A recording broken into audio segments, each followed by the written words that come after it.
January 17, 1950. It was seemingly ordinary night in Boston, but beneath the quiet streets, 11 men driven by greed and ambition were preparing to carry out one of the most carefully planned robberies in the Americans' history.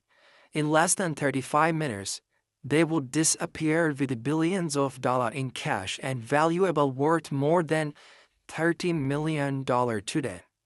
This was a robbery that shocked the entire nation, a crime so legendary that it later inspired one of the Hollywood's most successful heist movies, an operation that seems flawless until it all came crashing down because of one man who carried a grudge. This is the story of the great Brinks robbery, the real Ocean 11. 1940s, there was a well-known building in Boston. It was not famous because of its history of architecture. It was famous because inside the building were millions of dollars in cash, checks, and valuable items. This building belonged to the Brinks, a financial security company based in Boston. At the time, Brinks building was considered one of the most secure facilities in the entire United States. A fortress, an almost impossible target. No criminal dared to challenge it, but one man thought differently. His name was Anthony Pino. Pino was a career criminal known for small thefts and illegal activities in Boston North End.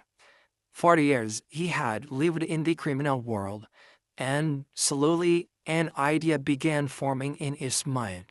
What if he could do the Brinks robbery? In 1947, after months of secretly studying the building, Pino realized one thing.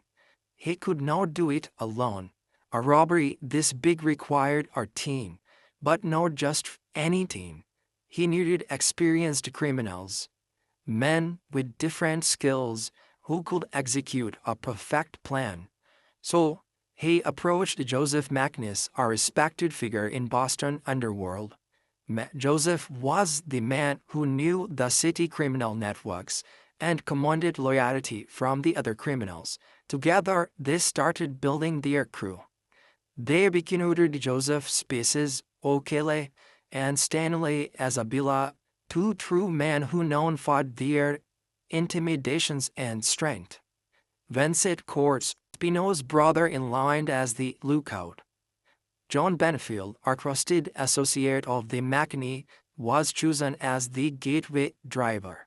To complete the team, they brought in James Ignatius, Jimmy Faraday, and experienced armed robber. The remaining members included Adolph Maffei, Michael Vissid, Thomas Fantasy, Henry, and 11 men, each with different skills, each with their own motivations, but all connected by one common goal, a fortune that seemed impossible to obtain. Once the crew was assembled, Pino knew the hardest part was still ahead. The plan. A robbery of his scale could not be rushed. Every single detail had to be perfect. They needed a quick entry, the fast escape, and absolute no evidence left behind. For months, Pino carefully studied every aspect of the Brinks robbery. He watched employee schedules, he studied delivery items, he studied delivery timetables, and he observed daily routines. Even he paid attention to small details like when lights turned off and on. The biggest challenge was reaching the money. The cash was stored in this second floor, protected behind 5 locked doors. Pino had a solution. The crew secretly broke into the building after hours. They stole the lock cylinders one by one.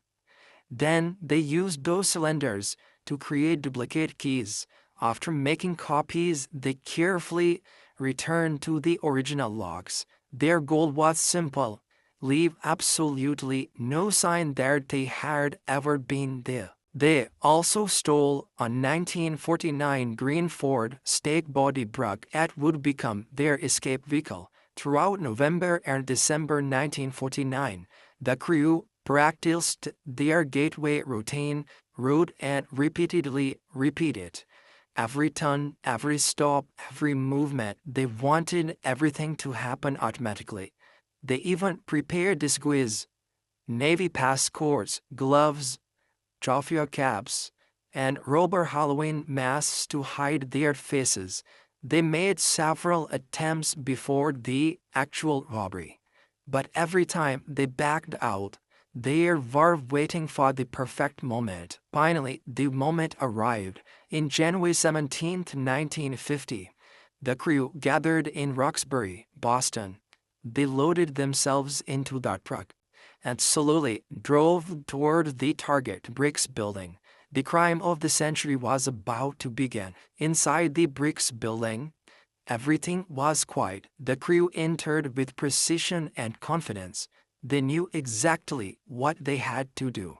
There was no confusion, no hesitation, and every second had been planned months even in advance. The robbers quickly outpowered the employees, and they forced them to the ground, tied their hands, and covered their mouths with tape.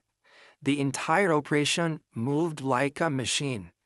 Within just 35 minutes, they had reached the vault. They emptied it completely. Bags were filled with the cash, checks, and valuable items.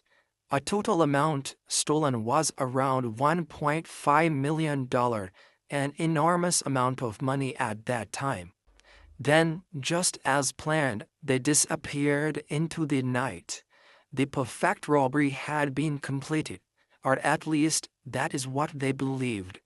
The escape plan was carefully organized. The Vincent Gasta left the scene in the stolen sedan. Michael Jazin immediately began creating his alibi, and Anthony, Pino, and James separated the disappeared to building their own stories. John Benfield, the gateway driver, abandoned the truck and removed any evidence connected it to the perfect time. Everything appeared flawless. The 11 men had committed what looked like the perfect heist. But they had one major problem: time. The federal statute of the limitations was only 3 years. The state statute was 6 years, and if they put simply avoid being caught for 6 years, the money would legally belong to them. Then they would be free. The countdown had begun. But the authorities were already moving. Within minutes of robbery, police officers and FBI agents arrived at the Bricks building. However, they found something unusual: silence. The terrified employees could provide very little information. They described the criminals as professionals. Their movements were calm, their actions were controlled, and they barely spoke. They left behind only few pieces of evidence: a mask, some tape, and one discarded hat. But one employee remembered something important. The robbers had carried 4 guns. He was able to provide the serial number of one weapon. That gave investigations their first-level clue. 2 weeks later, a group of children playing near the Mystic River discovered one of the stolen guns. The weapon was heavily damaged and useless. The very next day, another gun was discovered by the police officer. But this weapon was also badly damaged and provided no major breakthrough. Investigations continued searching. They interviewed former Bricks employees, current employees, non-criminals, possible witnesses. Bricks also offered a $100,000 reward for the information leading to the criminals. Slowly, people started talking. One witness reported seeing a green Ford truck with the canvas cover parked near the Bricks building on the night of the robbery. Investigations began searching for the vehicle. After a month of investigation, they discovered truck parts of the garbage dump in the Stockton, Massachusetts. Discovery confirmed that this was the same truck used during that robbery.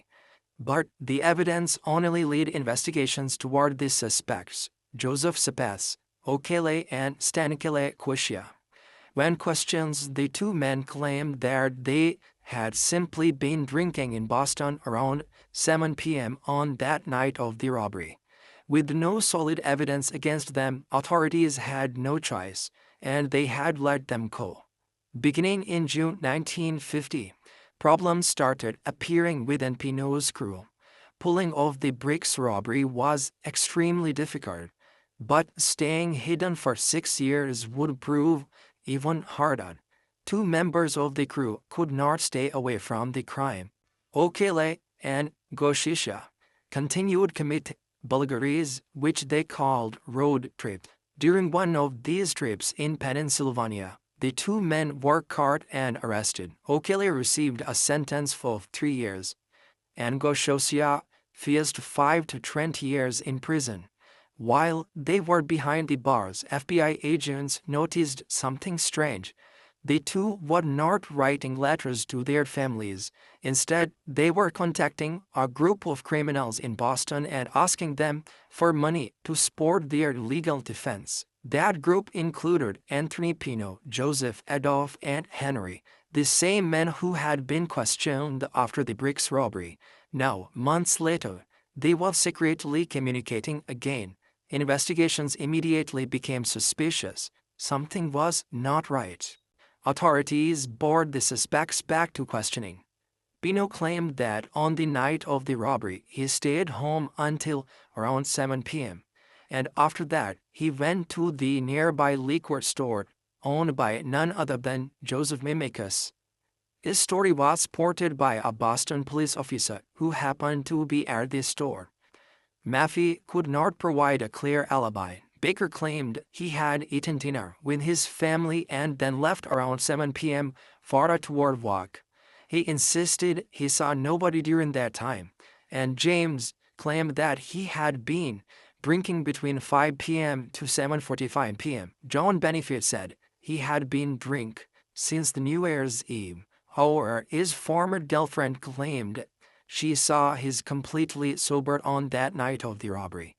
A pattern was becoming clear. Almost every suspect and suddenly changed locations around 7 p.m. Their stories were designed to create confusion during the exact period of the time of the robbery, 7:10 p.m. to 7:27 p.m. The same 17 minutes when the Brinks robbery took place. The FBI knew they were close, but they still had no pull. While Okele and Goshisha remained in prison, they continued to stay silent. They refused to reveal anything. They protected the secret of the robbery, but the pressure was slowly increasing. On November 25, 1952, the federal grand jury was formed to investigate the case. The timing was critical. The federal 3-year statute of the limitation was about to expire, and authorities hoped the grand jury would force witnesses and suspects to reveal the information. But despite their effort, they still had nothing strong enough to make an arrest. By January 1953, exactly 3 years after the robbery, the grand jury could concluded that there was not enough evidence to charge anyone. Pino and his crew had survived the first deadline. They were saved from federal prosecution, but they still had to survive another 3 years. 3 years felt like an eternity for the criminals. Or the next year, Okele repeatedly went it on and out of the prison. Every time he was behind the bar, he contacted the same group of the men in Boston. He demanded financial help. He expected them to support him, but every time his request was ignored, his anger grew up more and more. The friendship between the criminals began falling apart. The pressure was building, and the atmosphere in Boston became filled with the suspicion and tension. In March 1954, Okele returned to Boston again. He immediately tried to connect with the other suspects. But just 2 months later, he made a shocking move. Okele and an accomplice kidnapped Viciste Costa, Pino's brother-in-law. They held him hostage inside the hotel room. After a ransom payment was made, Costa was released 2 days later. When police questioned everyone involved, they all claimed they knew nothing about the kidnapping. But one thing was obvious: Okafe had become a dangerous problem, and someone wanted him removed. On 5th of June 1954, Okafe became the target of the first assassination attempt. A suspicious squad approached him. Sensing danger, Okafe quickly burrowed himself inside the vehicle. Seconds later, bullets shattered the windshield, but he survived. Only 2 days later, another attempt was made. This time, Okafe was shot in the chest. Miraculously, he survived again. Realizing that Boston was no longer safe, he decided to leave. But his escape did not last long. He was arrested by illegally processing a firearm because he had violated his parole. He was sentenced to 2 years in prison. Meanwhile, Pino began realizing having 10 other people connected to the robbery was becoming a major risk. Every person involved was another possible weakness. Then in January 1955, the crew suffered another change. John Benefield, a gateway driver, died of natural causes. 1 member was gone. 10 remained. The authorities still had one major problem. They had suspects, but they did not have the money. The stolen fortune had completely disappeared. However, investigation noticed something important. The relationship between the criminals was collapsing, and they saw an opportunity. Someone might finally talk. Inside prison, Okafe continued writing letters to the other suspects. He begged for financial support, but his former partners ignored him again and again. His frustration turned into anger. The FBI noticed the change. For years, agents had visited Okafe helping, and he would break his silence. Finally, after months of pressure, something changed. By December 1955, Okafe hatred toward his former partners had grown. He no longer wanted to protect them. He wanted revenge. On January 6, 1956, Okafe sat down with FBI agents. After years of silence, he finally spoke. He looked at the agents and said, "All right, what do you want to know?" The criminal had waited 5 years, 11 months, and 20 days. They were only 11 days away from reaching to the 6 years deadline. Just 11 more days, and they would have escaped justice forever. But they were too late. On January 12, 1956, the FBI finally moved in. The net closed around the criminal. Henry, Michael, Adolph, Vincent, Joseph, and Anthony Pico was arrested. The following day, a Suffolk County grand jury issued indictments against the entire crew and their own former partner. Joseph Okafe became the Gordaman's star witness. James Friday and Thomas Richardson realized they had no choices therein. They became fugitives on the FBI's most wanted list. But their freedom did not last long. Authorities eventually found them hiding inside the apartment in Dorchester. Borchester was transferred to our Massachusetts prison, and then, on July 9th, tragedy struck. He slipped inside his prison cell, hit his head, and died several hours later. 2 men were gone and 9 remained. The trial of the remaining suspects began in Boston on August 6, 1956. The evidence was finally enough. The criminal who had carried out the perfect robbery were now facing justice. Each man was sentenced to life imprisonment for armed robbery. They also received additional sentences ranging from 2 to 10 years for crimes including conspiracy, theft, breaking, and entering. The only exception was the Okafe, because he cooperated with the authorities and received a much wider sentence, only 4 years in prison. The legendary Brinks crew was finally defeated, but one mystery still remained. Where was the stolen money? The criminals had finally been caught. The trial was over. The members of the Brinks robbery crew were behind the bars. But one question remained unanswered. Where did all the stolen money go? The FBI had captured the criminals. They had uncovered the plan. They had solved the mystery of who was the responsible of this robbery. But the missing fortune was still nowhere to find. On 3rd of June 1956, police in Baltimore arrested a man suspected of circulating counterfeit money. During this search, officer had found more than $1,000 in his possession. But the investigation became much more interesting when they reached his hotel room. Hidden inside, they discovered nearly $4,000 in additional cash. Investigation examined the money carefully. Then they noticed something shocking. Some of the bills had serial number matching to the money stolen during the legendary Great Brinks robbery. A total of $4,035 was confirmed to have came out from the stolen Brinks money. Under pressure from police, the man finally revealed information. He gave authorities the name of his associate, Fairjoy. Police immediately began searching for Fairjoy. Their investigation led them to a hidden metal container concealed behind the wall of panel. Inside the container was a shocking discovery. Stacks of cash, nearly $60,000 worth of money connected to the Brinks robbery. However, much of the recovered money was already damaged and beginning to decay. But despite these discoveries, the biggest mystery remained.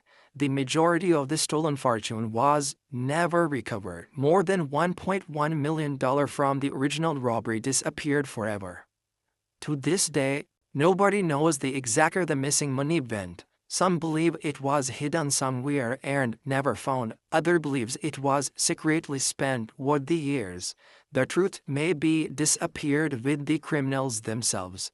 The Great Brinks robbery remains one of the most famous heists in the American history.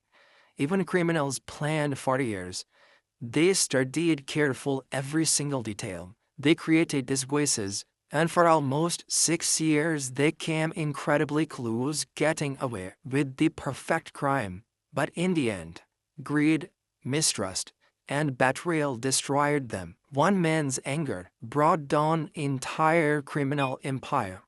A robbery that seemed impossible, a crime that inspired Hollywood, a real-life story that had become known as the Great Brinks robbery, the real Ocean 11.